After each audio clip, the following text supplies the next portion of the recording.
Bonjour Fabien. Bonjour Jean-Charles. Bienvenue dans mon incroyable histoire. Fabien, en 2017, c'est la belle vie. Tu viens de vendre ta boîte, tu es en train de terminer un grand tour du monde. L'ultime étape de ce tour du monde devait être la Turquie. Or, ce ne sera pas du tout la fin de ton voyage, mais le début d'un enfer que tu vas vivre pendant 4 ans dans les prisons turques. La violence, la peur, la crasse et le désespoir. Pour ceux qui ont la rêve, tu vas vivre un Midnight Express à la française, tout aussi trash et stupéfiant. J'ai pas choisi ce terme par hasard. L'origine de ce cauchemar, c'est un petit colis qui t'attend dans ton hôtel d'Istanbul. J'attendais un petit paquet de GBL. Et donc le 25 septembre 2017, la réceptionniste de l'hôtel où j'allais séjourner m'appelle pour me dire que mon paquet était arrivé.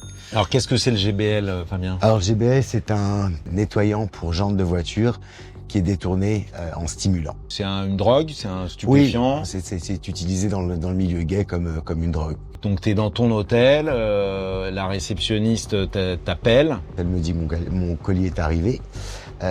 J'ouvre le colis devant elle et je lui dis oui, c'est bien ça. Je le referme et derrière moi, j'entends police, vous êtes en état d'arrestation, avec les menottes ouvertes qu'on me passe au poignet directement.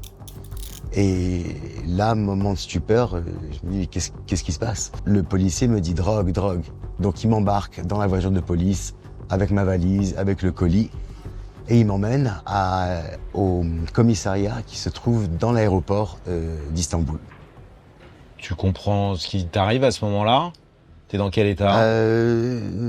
Panique, les mains moites, le visage en sueur, qu'est-ce qui m'arrive? Et l'un des policiers qui m'arrête me demande si je suis gay. Et moi, un peu stupidement peut-être, je réponds oui.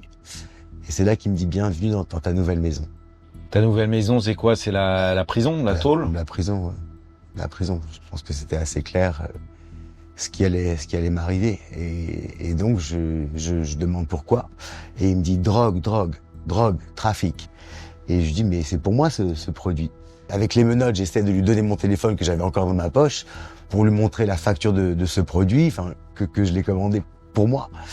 Ils veulent rien entendre, alors soit ils font semblant de pas comprendre l'anglais, ils parlent entre eux turcs et il y a des ricanements, enfin je sens que quelque chose est en train de se passer, mais je sais pas exactement quoi. T'as peur à ce moment-là? Oui, j'ai très peur parce que j'ai jamais été confronté à une arrestation de ma vie, donc pour moi c'est quelque chose qu'on voit dans les films.